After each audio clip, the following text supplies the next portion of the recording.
This is Dr. Carol Heinrich, and today we're going to be going over urinary function and age-related changes of older adults as part of Module 5.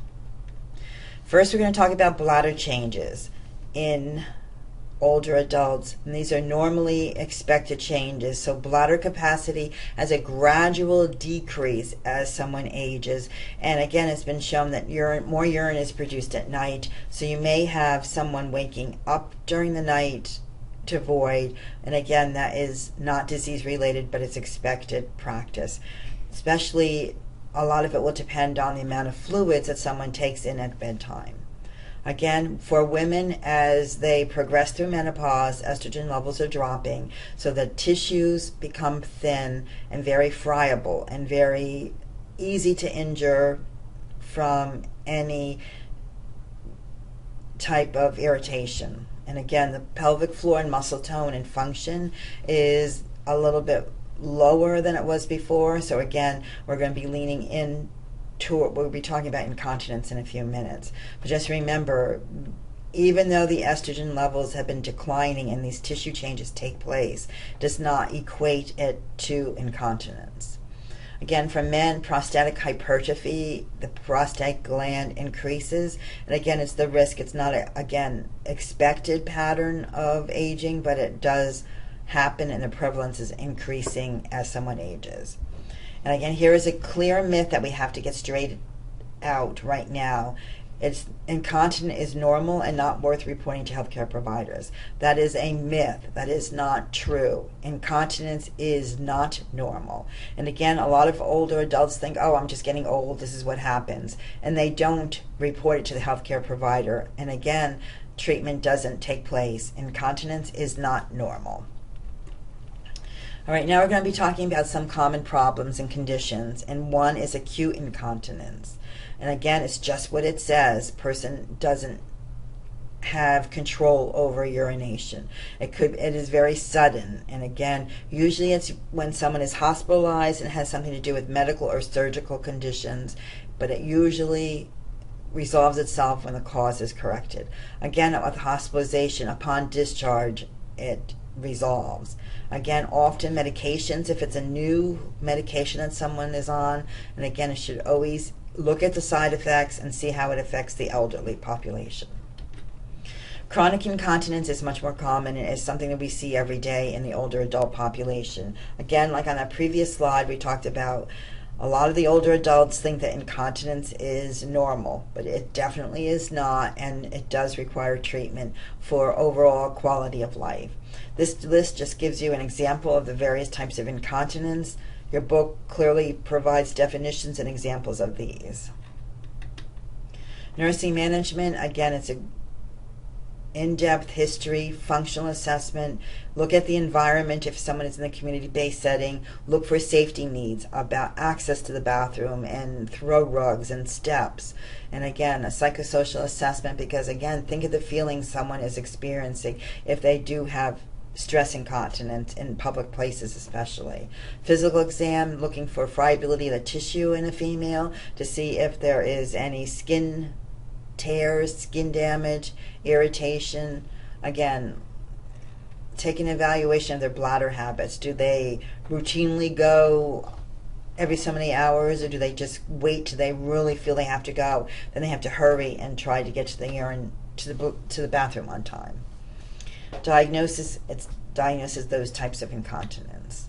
Again, behavioral therapy is a common intervention for patients with incontinence.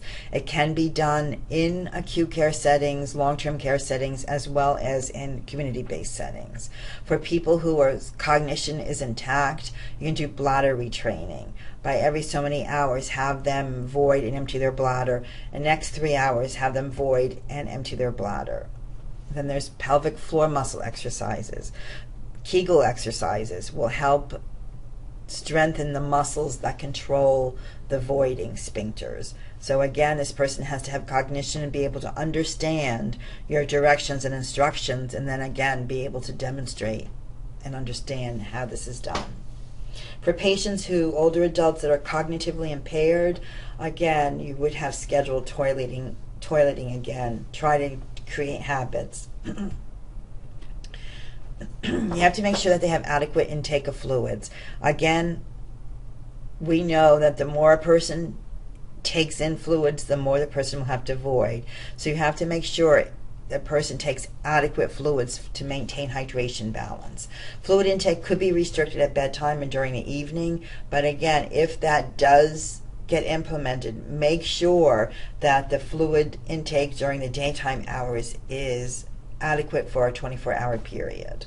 Again, caffeine irritates the bladder, so again, you may want to restrict caffeine intake or take it out of the diet altogether to see how it goes. And maybe someone has 1 cup of coffee rather than 3 or 4, and it may help the incontinence issue. Again, if someone is incontinent in acute care, it doesn't matter what type of setting they are in, and they're using those blue Chucks pads or white incontinence pads, you have to make sure that they're changed frequently and have extra good skin care, because again, we know that urine and incontinence is very irritating to the skin and can cause skin breakdown and irritation. We know that the cost of those pads is expensive, so some providers or caregivers may not really change those pads as often as they need to be, but again, you have to make sure that's a point of education. If someone is continuing with incontinent problems, a referral to a urologist may be warranted. For your evaluation, you want to see how the patient feels. Again, if they had common stress incontinence or incontinence issues, again, they should express satisfaction that that problem has been addressed. Okay, now we're going to be talking about the kidneys, renal disease. As someone ages, the renal mass decreases. So that means the actual size of the kidney is gradually getting smaller. The glomeruli, which is a filtration of the urine that takes place in the kidneys, there's thousands of glomeruli in each kidney. So again, it's gradually cutting down on the size. And it may eventually affect the glomerular filtration rate. But again, it's the filtration rate stays stable until about 35. Then it decreases from 8 to 10 milliliters a minute per decade. So again,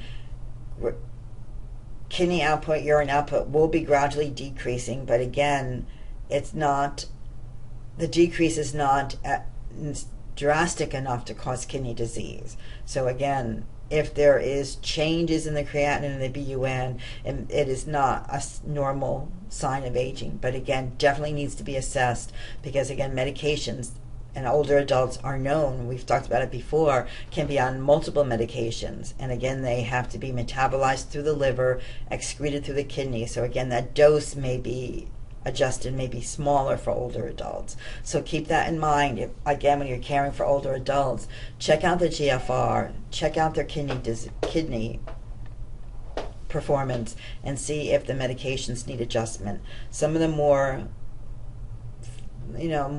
dangerous medications for older adults with kidney problems have checked serum levels to make sure they're within that therapeutic range. Okay, it can be acute kidney disease or chronic kidney disease. And again, acute is the same type of kidney disease as any other age group population.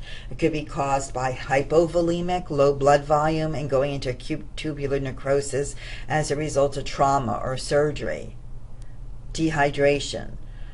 Chronic renal failure is caused by the same causes of any other age population also. And it could be, as I said, added to it is that the decrease in the glomerular filtration rate.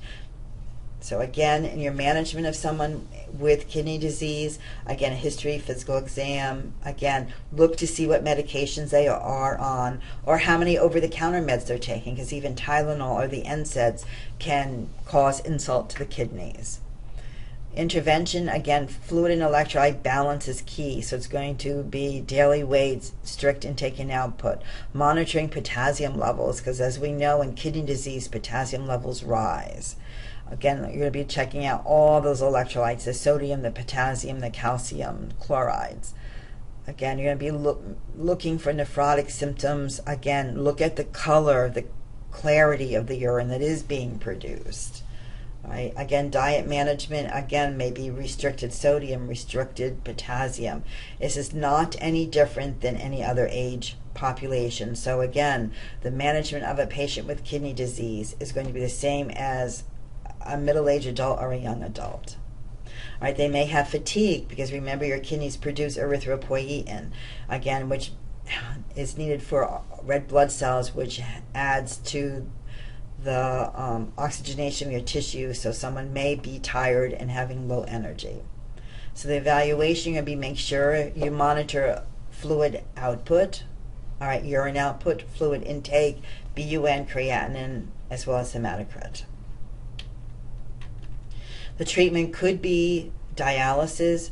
Again, it could be, if necessary, it could be peritoneal dialysis or hemodialysis, depending. And again, it's not any different than if it was a middle-aged or young adult. The only thing is, if someone is going home with peritoneal dialysis, you need to have someone who is cognitively intact to manage the procedures. The next one we're going to talk about is a urinary tract infection. This is much more common than kidney disease. Again, bacteria and UTIs in the urine is very common and happens often in especially women living in long-term care facilities. E. coli is the most common bacteria that causes UTIs, and in women, anatomically, the GI tract and the rectum is close to the urinary meatus. So again, that is how urinary tract infections are usually acquired in women. The symptoms are down there. Patients present with the dysuria, urgency, frequency, hematuria. They may have chills and they may have a fever. Remember, if in previous modules we talked about that older adults may not spike a fever. So again, keep that in mind, that a person could still have an infection, a urinary tract infection in this case, may not have a fever. They may have chills, flank tenderness, and confusion. The geriatric syndrome of a urinary tract infection, along with confusion, often occurs with older adults. Again, one of the first signs of a urinary tract infection may not be the flank pain, the blood in the urine, or a fever. It may be confusion. So again, keep that in mind when patients come into either clinics, physicians' offices, or even into the ED in acute care settings. A patient may come in with confusion. Person would be afebrile, but again, when you look at the urine and do cultures, it comes out that there's bacteria in the urine.